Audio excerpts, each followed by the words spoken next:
This meeting is being recorded. Hi guys, welcome back to Cupcakes and Protein Shakes. I'm your host, Savannah. We're doing an episode of Bikini Girl Chit Chat where I have a fellow competitor. So introduce your name, your age, and tell us where you are from. Sure, I'm Steph Quarter, Stephanie, but I like to go by Steph. I've always said like Stephanie sounds like too formal.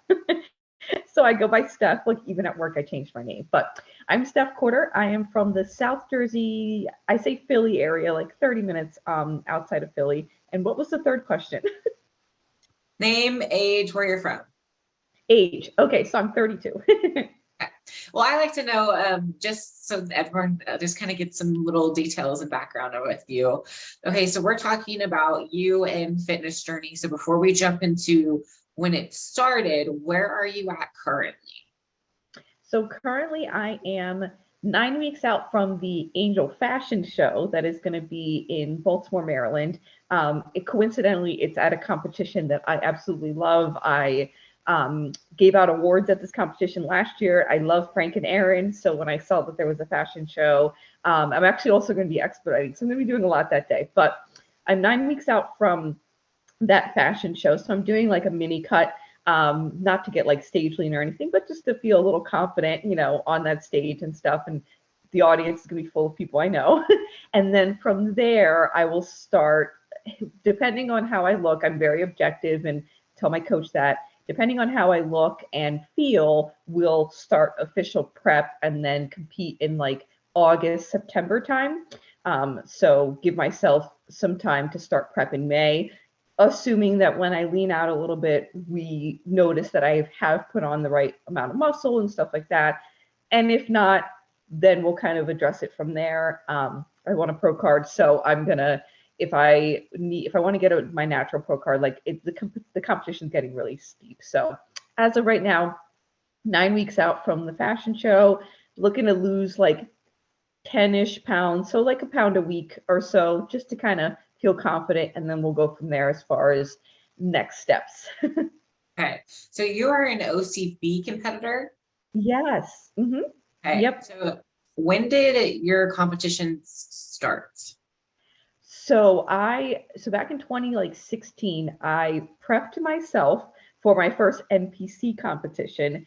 Literally, like my mother-in-law, like I bought a bikini on Amazon. And we bedazzled it at home. She like sewed it, like it was, I mean, the whole thing cost like $30. Like I prepped myself. I just wanted to give it a shot. To be totally transparent, I didn't have like the best experience like backstage. I also didn't have a coach and all that kind of stuff. So I kind of hung up the heels for a little bit and then got the itch again. And a friend of mine was doing OCB. She was asking me some questions because she had remembered that I had competed. And then I went to some OCB shows and just like fell in love with it, fell in love with the atmosphere. I like that it's natural. So without knowing what a year 2020 was going to be, January 2020, I was like starting prep. We're going to compete in May. This is going to be amazing. I've got my friends. We're all competing together. Lo and behold, 2020 was what it was. So after having like 5 shows canceled, I finally was able to step on stage in August of 2020. So I prepped for like 8 months, which was not in the plan, but we just kept going. Was able to do only 1 show in 2020. That was literally what was available. I had been prepping for 8 months. I couldn't hold on anymore. So I went into a reverse. And then in 2021, I did a couple of shows. And then last year I did 1 show. I got the same placing that I have historically always gotten, which is like second, third, like can't really crack that first place. So I was like, all right, like I'm gonna let's go into an improvement season. So I competed May of last year, and I'm planning to hopefully step on stage August of this year. So give myself a little over a year of an off season. If I put on enough muscle, then I did. If not, we're just going to keep going because I'm tired of being second and third. Like I've figured out my styling, my suits for Angel competition bikinis, which I absolutely love. Like shoe fairy heels, like I've got that down, but I didn't have enough muscle. I just look so small. Like I'm 5 feet tall. Like I just look I was lean, but I wasn't like I just didn't look like I was going to turn pro. So As of right now, August is what we're shooting for. There's a handful of shows. I could probably do like 4 shows within that 2-month time frame if I'm ready. If I'm not, I'm perfectly okay with continuing to lift and eat more calories. Okay, I like it a lot.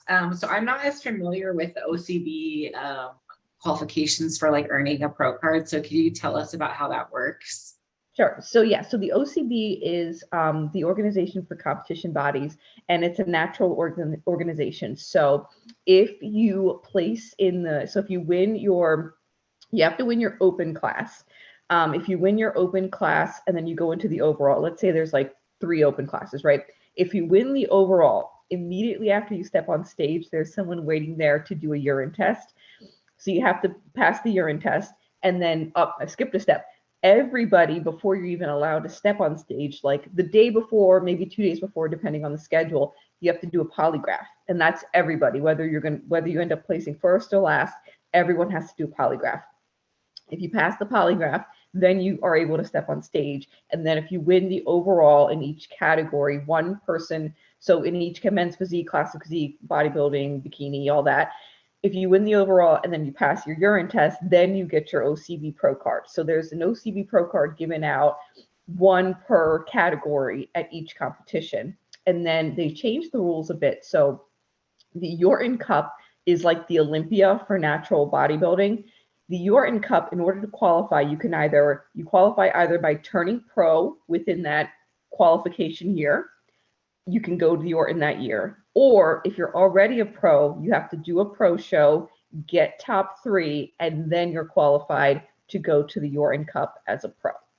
So, and then the Yorton Cup, obviously, like, to give out like tons of money, and it's like the Olympia of natural bodybuilding. But yeah, in order to get your pro card, you have to win the overall, and it has gotten really competitive. Like on average, is for bikini, there's 30 to 40 girls at each competition. So you literally have to be number 1 out of like 30 to 40 to get the pro card. So when I say that and people are like, oh, they're giving out pro cards, I'm like, no, it's not like they're giving out pro cards like candy. Like, it is still really tough, especially as bodybuilding in general has gotten just so popular and everyone wants to, it's getting really tough out there. But that's how you qualify to get an OCB Pro card. And then they just also changed the, you can compete in any, if you have an OCB Pro card, you can compete in any natural federation and you're fine. But once you compete in the NPC, you got to give up the pro card. It's kind of like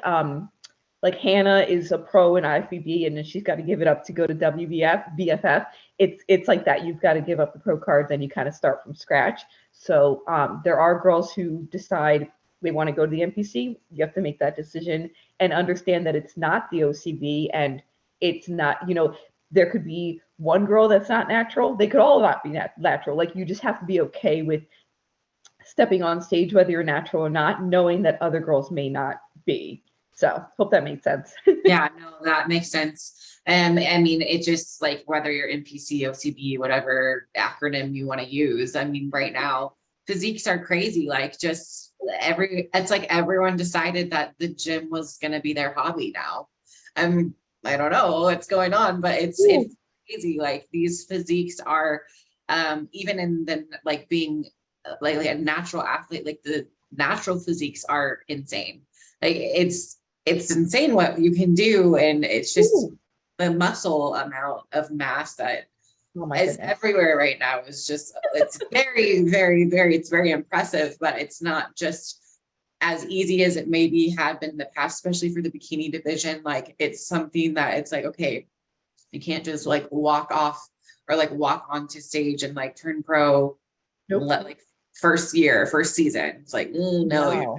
But no, hard no. It's like, okay, you need a few years of building. You need to have some shows under your belts. You got to kind of work the ranks and like really fine tune your look and max out that frame. Is as much muscle as you can stuff on your frame. Just keep going. It's not just how lean you are. Like, that is not, like, that doesn't cut it. Like, I've seen girls not get their pro cards or not even get like top placings, and technically like they were the leanest on stage, but like they just didn't have the muscle. And it's that perfect, like recipe. You've got to be lean, obviously, but you can't be like too lean. We don't want to see striations. But then we also need you to be full and have the muscle bellies be full. Oh, but then your posing's got to be good and this, that. Oh, and you chose a yellow suit and you're blonde. Oh, nope, doesn't look good. It's just, there's so many details that go into it. And I recently started judging at the OCB. I just judged a competition like 3 weeks ago. And when the competitors emailed us for feedback and stuff, like, yeah, though it sometimes comes down to like the nitpicky stuff. And I felt bad. Like there was a couple girls, I was like, gosh, if they just didn't have orange suits on, like that would be, they would have been looking a little bit better. Or the posing, like this one girl, she had the best, like she had really great conditioning, but her posing, her arm was just a little, it was a wonky and it was distracting us. And then there were guys who had too much muscle for physique, but should have been in bodybuilding. It just, there's so much stuff that you can like nitpick. And I'm glad I was on the other side of it. Cause now I feel like I'm like, okay, now I really know what they're looking for because I can put my judge's lenses on and be objective. Like you have to be objective with your body. Like you can't take it personally. Like everybody who gets on stage worked their butts off. Everybody has a story. Everybody like wants to win and all this stuff. And it's not like who worked the hardest or who's the nicest, or, you know, like it's not a congeniality contest. It's not like, it really comes down to who showed up the best that day. And if that wasn't you, like no hard feelings. Like it's not a personal thing. Like I know a lot of the people. So when they email me and they're asking for feedback, and I know how hard they worked, and I know how nice they are and how good of people they are, and they're rescuing puppies and they're just good people. But that day, it just wasn't their day. You know, they didn't come in as conditioned as they needed to, or they didn't have the muscle. And you have to be able to take constructive criticism. Like if ever there was a sport to take constructive criticism and not take it personally, it is bodybuilding. You're literally standing on stage in a teeny tiny, like the smallest, like little bit of fabric being judged. Like you have to be able to just not take it personally. And if you want to like stay in the sport and have longevity, you just have to keep taking the feedback. And sometimes that feedback, like for me, I'm Hispanic, but I was not blessed with glutes. I got to tell you, I have a flat butt. Like I just, what? Oh man, I need, oh my goodness. If I have done, I can't tell you how many hip thrusts I've done in my life in this off season, trying to grow these darn glutes. Like I just, from the front pose, Great job, man. So just like, go there. From the front pose, man, like I could take any girl. Like I've got the smile and the posing, and then I turn around, it's like it's like music. It's like wah wah wah. Yeah. It's like exactly. what happened? It's like, but from the front, you looked pretty good. But then when you turn to the back, it's like, oh, Yeah. Oh yeah. my goodness. So that's really like what why I'm excited about this mini cut, obviously for the fashion show, but also like to kind of start seeing like what's under there. What have I really built, right? Like off season, I'm a little curvier, the booty looks good, but like when we lean down, like what is really there? Because if I'm going to step on stage and still have like a second, third place look, I have to make a decision. Like, am I okay with that? Or if I'm not, I just I'm going to have to like either keep building or even potentially look at other divisions, like just see like what is out there for my body type, being honest with myself. Like maybe I, won't ever have those IFBB glutes. I just, like you don't know, but you have to be honest with yourself and really look at it. And by the way, I commend you so much. Like I am so excited for your WBFF. Like I sound like such a fangirl, but like I'm so excited for you, for Hannah, for Indo competition bikinis. Like I can't wait to see like how you guys have put it all together with the jewels and by the way, that posing looks so difficult. Like I thought normal posing was difficult, and then I realized you have to keep moving. Yeah, like it is. I mean, every category has their own thing. Like OCB posing is slightly different than NPC. It's similar, but there's like little nuances. And so when I saw BFF, I was like, oh, this is like, they just like do whatever. Like there's no routines. Like they just like go out there and like have a good time. No, that is not a thing. It's like, so they do quarter like wellness. Oh. Hair comparisons. So you have to pose on right, like straight forward, then right side, then back, then left side. So like learning a routine, that's comparisons, and unlearning NPC, learning new stuff, and like doing all the things that you're not supposed to do in NPC, like don't touch yourself. WBFF, you touch yourself the whole time. You touch it, sex it up, looks, make it sexy, make it extra, touch your hair, flip your hair. Ooh. It's like so much and twirls and like flips and things. And it's like a lot of hair stuff, a lot of like over the top, like hand motions. It's like all stuff that I'm like, I don't think I'm supposed to be doing this, but it's fun. It's just a lot more posing than I was aware of, but it's been really interesting getting to learn a different division. Yeah. Yeah. Cause I mean, like, you know, NPC, OCB, like there's standardized. It's, you know, here's your front pose. You hold that exact, you just practice that one thing. They have standard positions. Like you have like you just need your torso. That's considered like their front pose is like forward facing, like shoulders towards the judges. But there's not really standards. There's standard poses that you see a lot of the girls do with like above their head, but that's not standard. It's just each girl's doing different, like, I don't know how to explain it, but it's exciting to learn different movements. Yeah.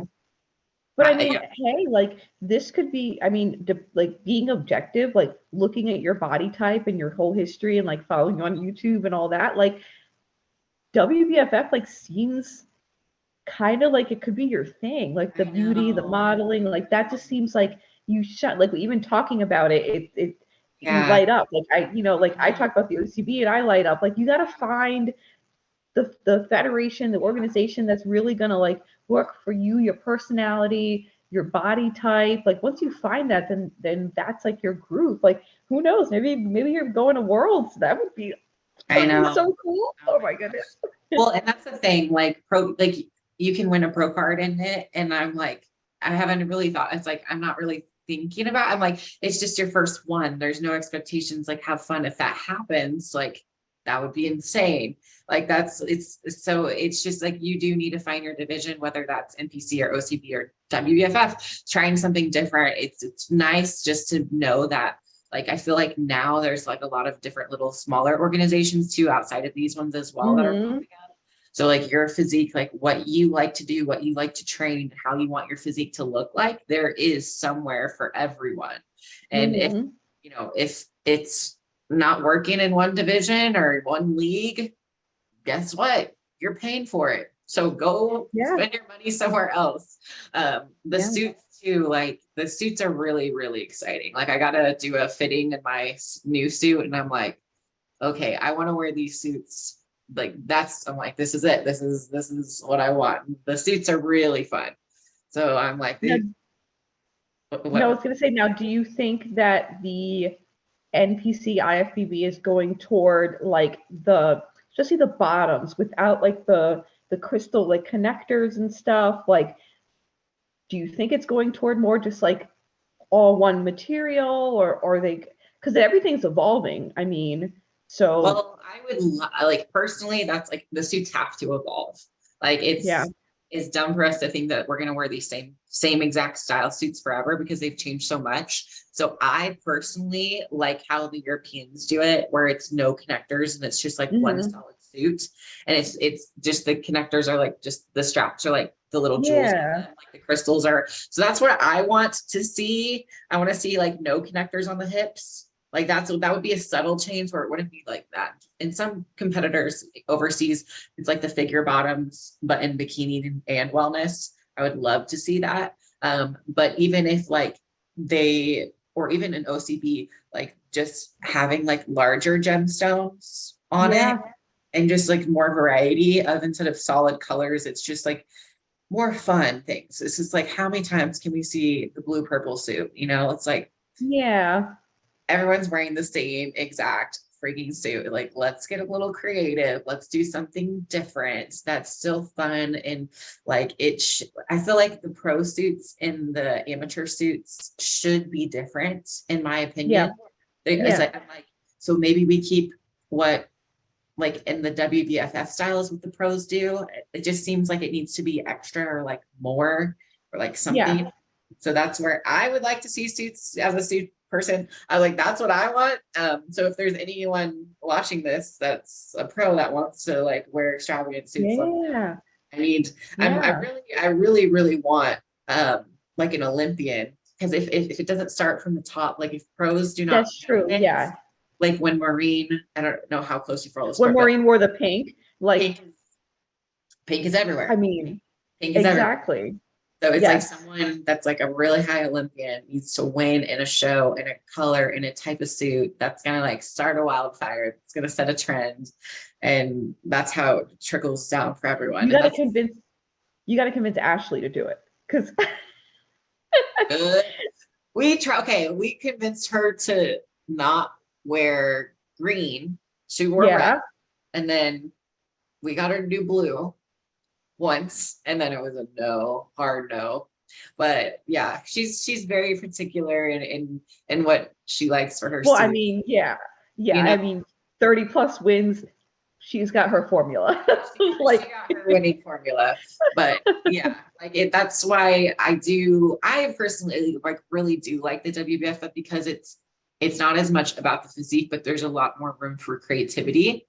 yeah, You don't have to fit yourself into a box, and the conditioning isn't one size fits all. There's not like you have to look it's like what looks good on that person, plus they're like, for you, like the colors that go with your personality and your style. Like for you, like secretly I'm hoping you incorporate some butterflies, and like just knowing just following your whole story and everything. But like everyone's got their things, whether it's like peacocks or butterflies or this or that or cats. I don't know, like whatever. Like, like you, yeah. because the more confident you are and the more like excited you are about what you're wearing and your whole like styling and look, it translates on stage. You can tell when someone is feeling confident and they like their look, and you can tell when they're kind of trying to fake it. Like you just can tell, especially when you get further up in the ranks and you start watching like nationals and pro shows and stuff. Like you have to be confident in what you're wearing and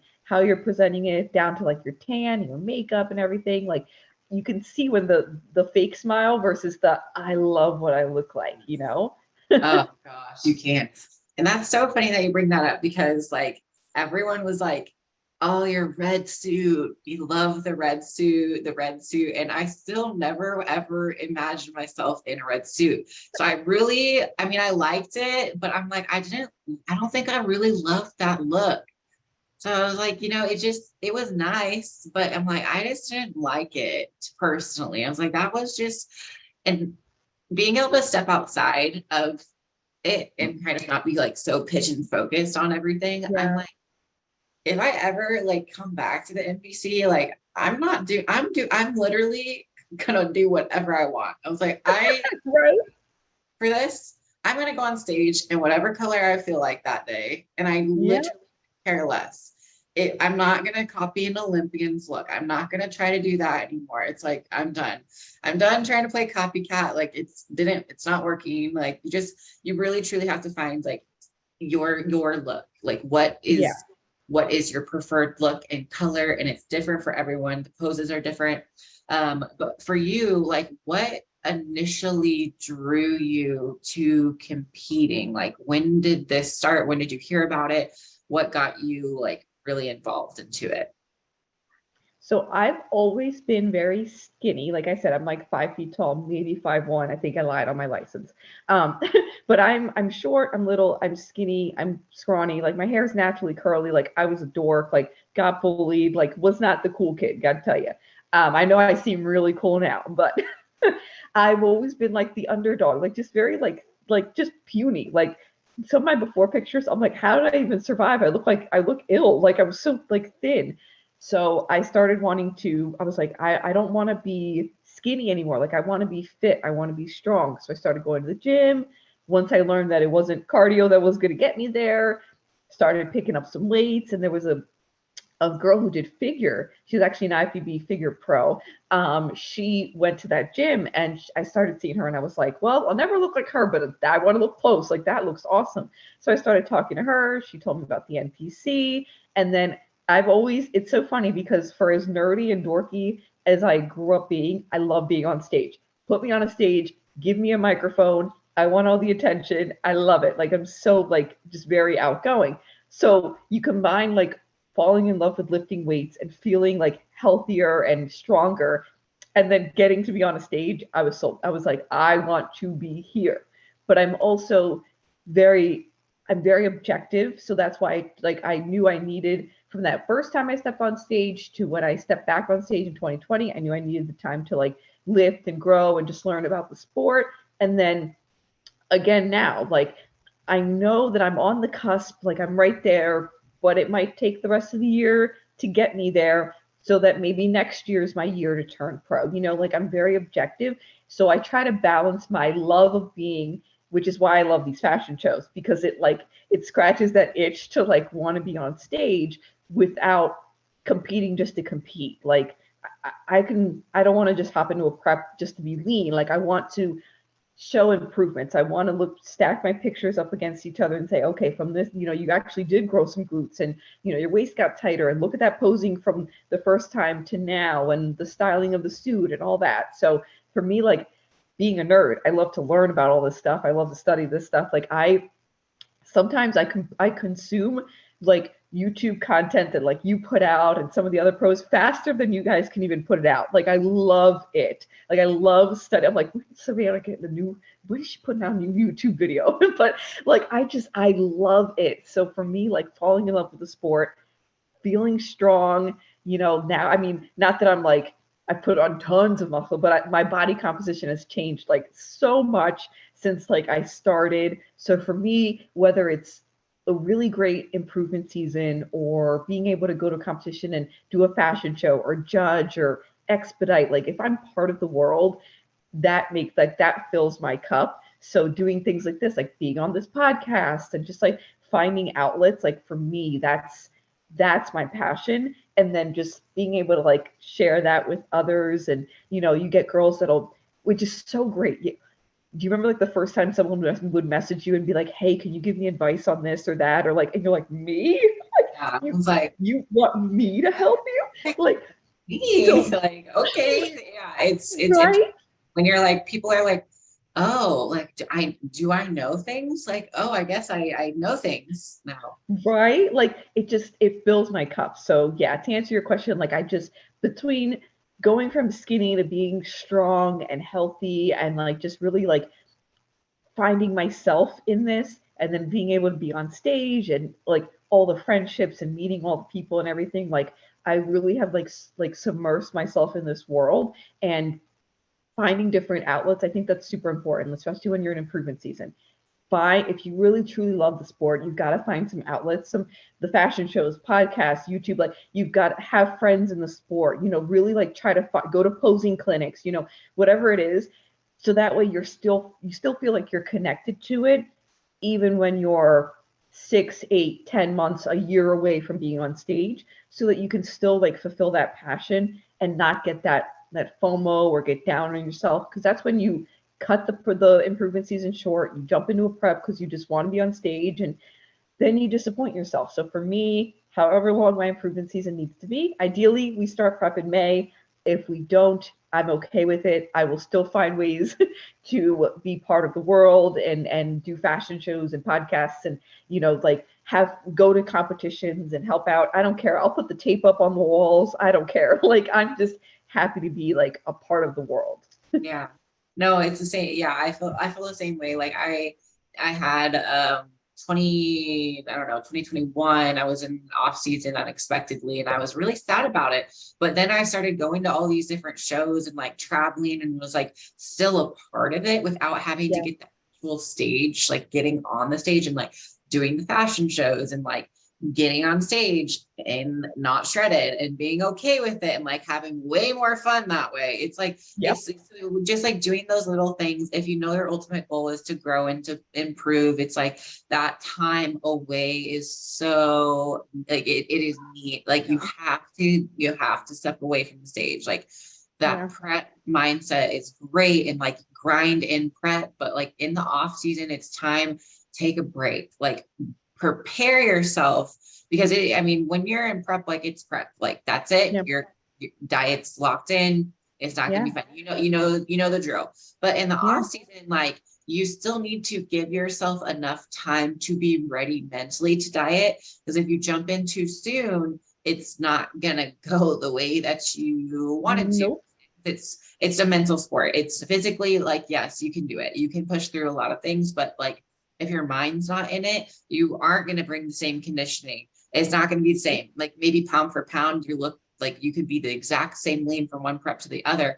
But if you mentally are just like not in it, like you're not going to have a good show day. You're not going to have like, you're not going to enjoy the experience. But if you like take proper amount of time and you're comfortable, like, okay, I'm uncomfortable this off season, but I'm okay with it. And I accept it because I know it's temporary and it's going to get me better in the future. Like it's so much, I feel like I have way more fun in the off season. Honestly, like prep is always stressful. Like the off season is the part where it's like you grow as an athlete because you're actually seeing your physique change and you actually have energy and you have a little bit of freedom and you can like push super, super, super heavy weights. And it's really nice. Oh, I love that. Like being able, like lifting in the off season versus lifting in like prep, like there's no comparison. Like being able to like hit PRs, although like my PRs are like nothing compared to other people. I'm little, but like being able to like squat and really deadlift and just like feel strong and like I put my belt on, I just like, and I put my music on, I'm just like in it, like, and I'm looking in the mirror and I'm getting my pump, like that is what makes it fun. And then like I'm doing all this knowing that it's getting me to my goals. Like I just, as long as I have that like prep, it's very specific and there's a time for it. But the improvement season, like that's really like you're building that foundation. So if you can find a happy medium between enjoying yourself, using the extra energy to maybe go out and see friends and stuff like that, but still knowing at the end of the day, like there's a goal and you have to kind of rein it in sometimes. And if you find that balance, like mentally you can be a lot happier, you spend time with people. And then when you come to prep, like it's predictable. You know what you're getting into and you're like, okay, I'm ready. Like I had my fun, like I lifted heavy, I had more energy, I saw the people, I hung out. Now it's time to get down to work. And it's not like a punishment. Like you don't want to go into prep dreading it because they're like, oh gosh, now like I'm going to miss out on all this stuff. And no, you want to have that mindset of like, all right, I'm ready. I did the work. Let's see it, Yeah. And like, I think that's like mistakes if you've prepped for a while and like a long time, like there's been times where mentally I was not prepared and I jumped into a prep because I was tired of being fat. I was like, I just want to be shredded again. I want to be shredded. And then it's like anytime that you cut, that is time not building. Exactly. So you're literally like, you're kind of self-sabotaging if you cut your improvement season short, muscle building is slow. Natural muscle building, super, super slow. Slow. It's going to take a long time, but if you just you got to stick to it. You got to make it fun. Like it doesn't have to be miserable. Like it can be fun. It should be enjoyable. And if you're feeling like, oh gosh, blah, blah, blah. Like if you're dragging your feet and you're in an improvement season, or even if you're in a prep, like something's got to change. You can't keep doing that over and over. Like you can't complain about it. You picked it during prep. You picked it. Yeah. One forces you to diet. Like no one cares. No one cares that you're in a prep. No one actually does. Like, to be honest, like no, literally nobody does. No, you signed up for it. Like that is your choice. It sounds corny, but prep is a privilege. Like I get to prep. I have the financial means to pay for the suits and the travel and the hotels and the tan and the makeup and the hair. I have the time, I have the ability with my flexibility with work to get up early and then still work from home and to do the cardio. And I have like that's a privilege. Like I get it's an honor to be able to like have all the things that it takes to the time, the money, the energy, all that to be able to do a prep. So yeah, no, I'm no complaining here because I signed up for this. I'm doing and why are you signing up for something that you're going to complain about when you could turn your mindset around? Like think about if you did the improvement season right and you think about going into prep and you get to prep, that show day is going to be that much more enjoyable, and which is what it should be. Like by the time you get to peak week, the work is done, right? Like peak week's about peaking. It's not, we're not burning fat and we're not like, not maybe a little bit of water, but we're not really, the work is done. So by that point, it should be fun. Like show day should be fun, should be an experience. Like you're going to look as glamorous as you'll ever look. Maybe on your wedding day, you'll look a little more glamorous, but that's about it. Like think about, but you have to have the right mindset in the improvement season, in the prep. If you spent your whole prep like complaining and just like being annoyed about it, and oh my gosh, I have to eat another green bean, ground turkey, all cold food. It's you're sabotaging your own prep. Like prep is hard. Prep should be hard. But it doesn't mean you can either have a good prep or a bad prep. And a lot of it comes down to, yes, like there's outside factors. If you get sick or things happen. But if you control what you can control, you can have a good prep. It should be hard. It's going to be hard regardless. But it should be like a good hard. What I'm trying to think of, like a love-hate, like it hurts so good. That's what it could be, but it's a lot of like what you make of it. If you have a negative mindset, and good luck being around other people because they're going to be like, Steph, I can't, like, no. Right. Because it's like if every time you prep, you're just like a miserable person to be around, that becomes your personality. Because prep isn't short, prep is long. Prep is a long time.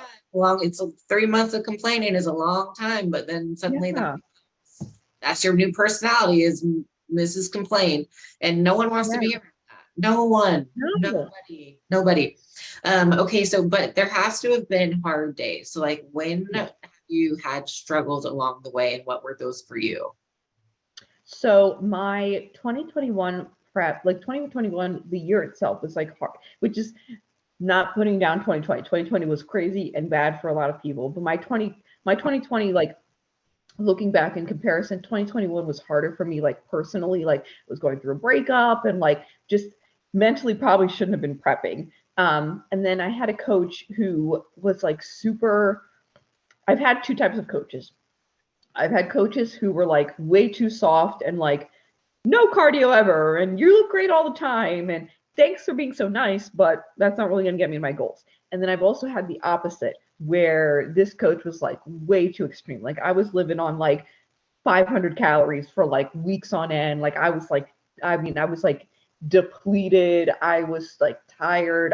It was not good.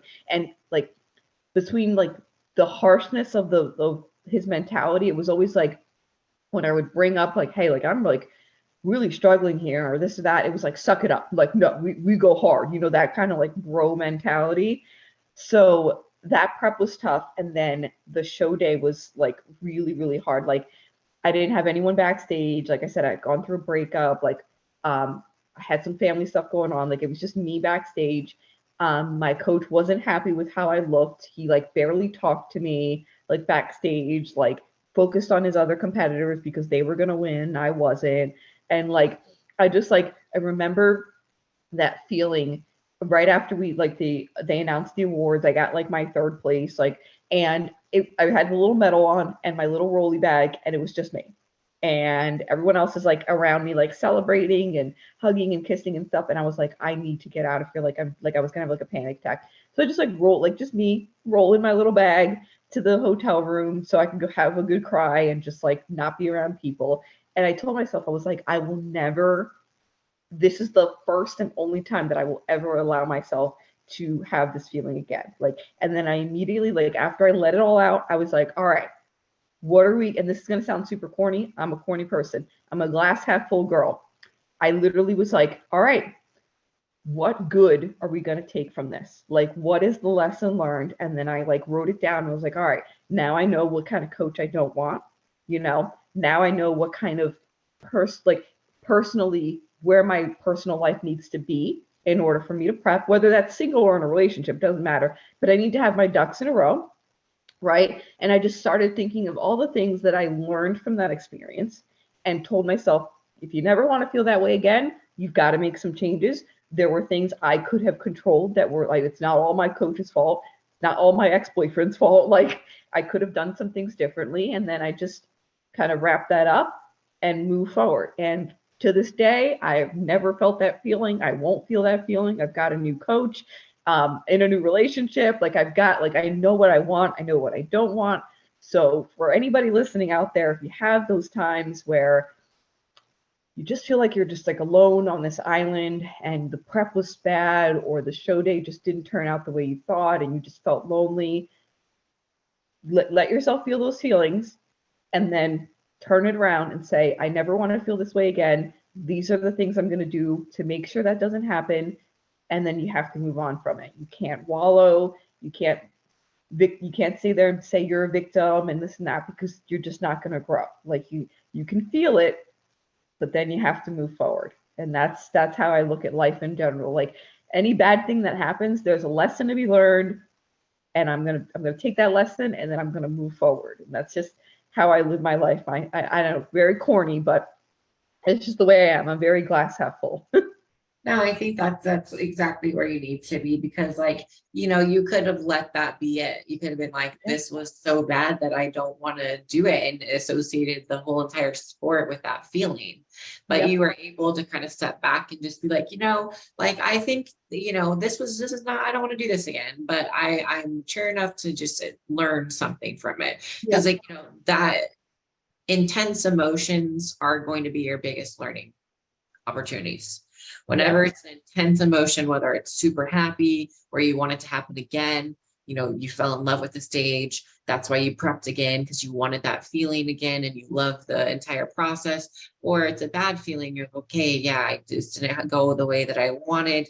What can I do to make sure this doesn't happen? And it happens to every competitor. You're going to have a good show, and then you're going to have a really, really bad show. And it's not going to go how you had thought in your brain. And it's going to be hard because you're like, hey, it's a lot of money and it's a lot of time. And it's kind of, it's not necessarily a waste, but it is kind of a waste if it doesn't go how you planned. And you can't look at it that way. Just, you just have to keep moving on. Every single show, once I step off the stage, take what you take from it, gather your feedback, and then leave that show right there on that day. Yep. Like, you will never have that same physique. You'll never have the same like conditions leading up to that peak week. You'll never have the same amount of muscle leanness. Like, if you're going to keep growing, you should be improving, and you should think, okay, well, that's not even my best, just like leave it back there. And now I'm gonna on to the next one, and take what you need,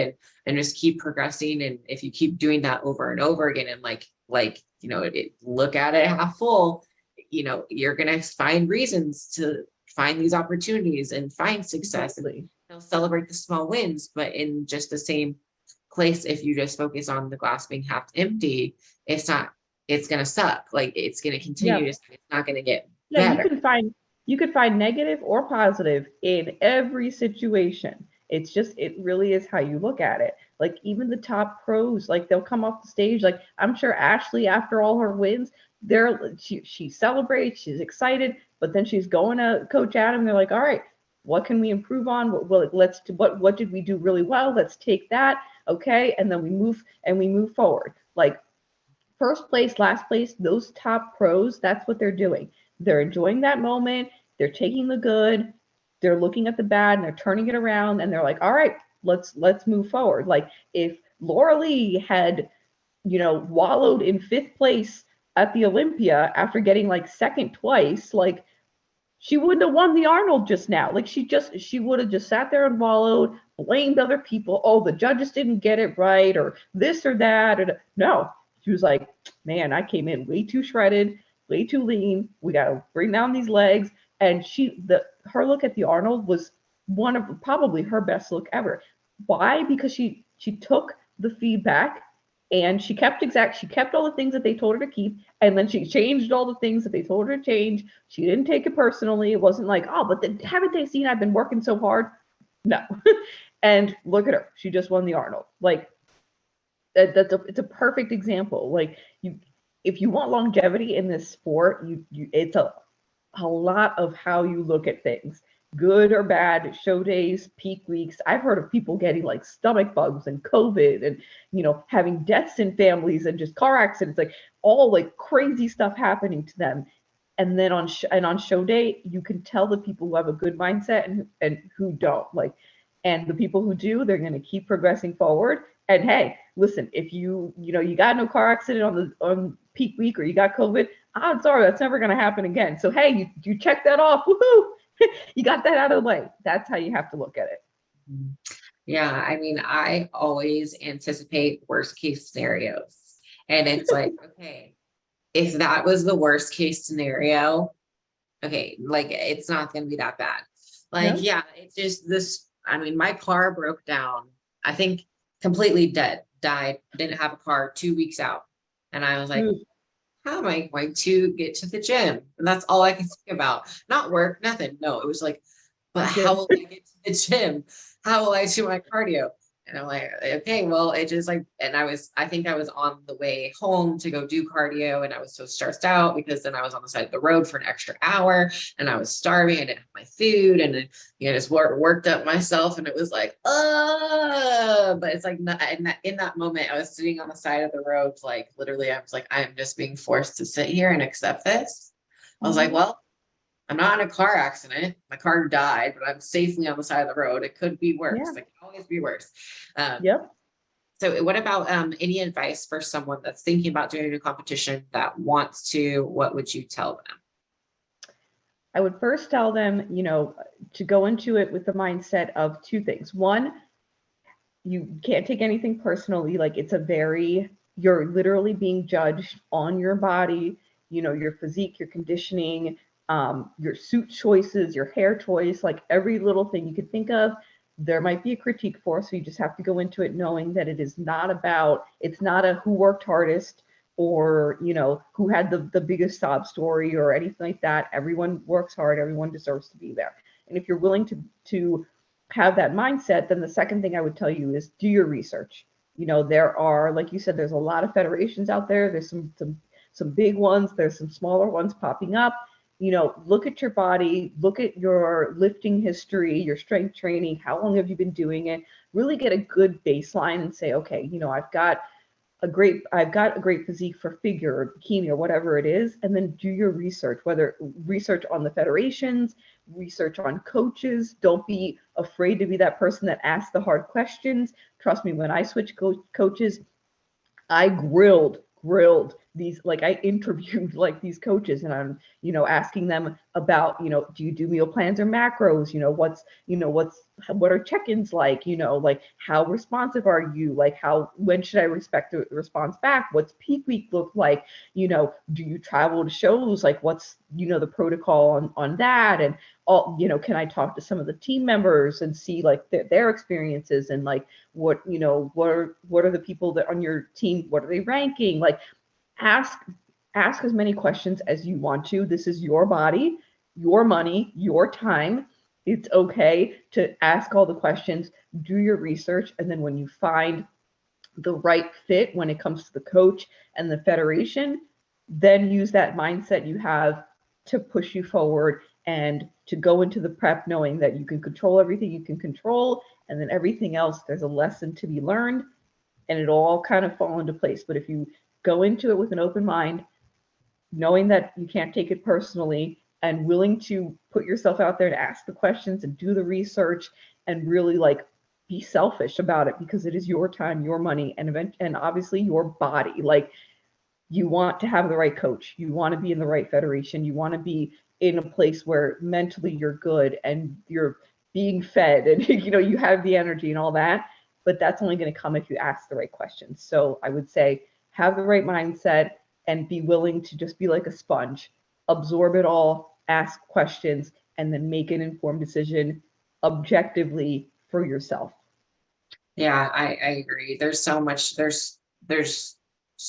much content for you to do research. Like there's enough information for you to prep yourself, essentially, if you really want to. Like you don't have to have a coach. You can try it out by yourself and just start and see if it's something that you like to do. Like if you are going from no activity to using a prep as your weight loss goal, it's really hard. It's more of a lifestyle, and you have to realize like Yes. when you start, it is not over once the stage is over. It's something No. that you take with you forever. You know, even if your stage is 1 year, 2 year, 3 year, whatever that off season is, you still have to realize like health and fitness doesn't just like melt away after 16 No. weeks. It's No. not like you go back to who you were or whatever. Like it's Yeah, a you have to process. realize, yeah, like if you're getting into this, you're changing your lifestyle. Like this is now going to be, if you really want to have longevity, you know, if you just want to step on the stage just for the experience, that is great. But if you're saying I'm gonna really do this, yeah, you have to accept that it is now going to be your lifestyle. Improvement season, prep, doesn't matter. Like that end goal is still there. The decisions you make, you know, your mindset, all of that is leading toward that goal of being on stage and getting a pro card or competing, you know, getting top placings, whatever it is. That's now your lifestyle. Like you are not going to be able to, if you really want to have success in it, longevity, you're not going to be able to go back to the lifestyle you had before. So you have to accept that, because there are a lot of differences. Mhm. And what would a pro card mean to you? Why do you want a pro card? For me, it's like that stamp of approval, not so much from others, but for myself. Like in a weird way, I kind of like that it hasn't been easy, because I don't know, like had I prepped in 2020 and gotten the pro card that first show, I don't know that I'd appreciate it as much. And I don't know that I would have worked as hard as I have the last few years, and really immersed myself in the world and done what I'm supposed to be doing and putting on the muscle. I think I would have just been like, oh, this is easy, check it off, and, you know, keep going on my merry way, because it needs to be hard. Like you need to have to work for it in order to appreciate it. So when I get that stamp of approval and when I am an OCB pro, then the real work starts, because then I'm going to have to take that momentum, take that hard work, and compete as a pro to try to qualify for the Yorton Cup. And let me tell you, those girls, holy, for being natural, like, oh my goodness, you would think that they look like NPC IFBB, like it's crazy. So for me, getting that pro card is that natural next step to all the hard work I've done and all the things I've been through.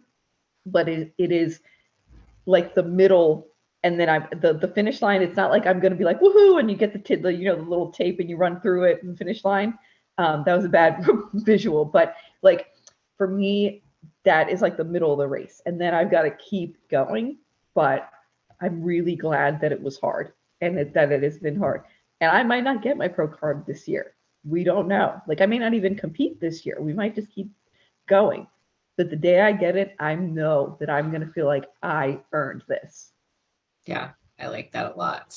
Same, whether it's WBFF or IFBB, it's when you work hard for it, oh gosh, you're like, yeah, I want this now. You're like, okay, next level unlocked. Next, like, let's Yes. improve. Yeah, it's like a game, right? Like a video game. You're like, all right, next boss, next level. Like, oh gosh, okay, I thought I really pushed myself, but we got to find another way to keep going. Yep. Yeah. Mm-hmm. So if anyone wants to follow you in your journey after today, where can they do so? So the best place is Instagram. So it's at Steph Quarter. I'll spell it. It's STEPHCOURTER_fit. And that's where I primarily like post like all of my workouts and show off my clients and, you know, do all fitness stuff and everything on there. And then I have a link tree on my Instagram that has like the application to work with me and like the Angel Competition bikinis, the shoe fairy, my Facebook group, all that kind of stuff. Okay, well, I appreciate you coming on and talking to us today. No, I appreciate you so much. I'm like honored that you were like, yeah, you can come on my podcast. Like, I have been like so excited about this, and I am rooting for you so hard. Like, I cannot wait to see you on that WBFF stage. I know. So excited. It'll be fun. And there will be butterflies. There will Oh, yay. always.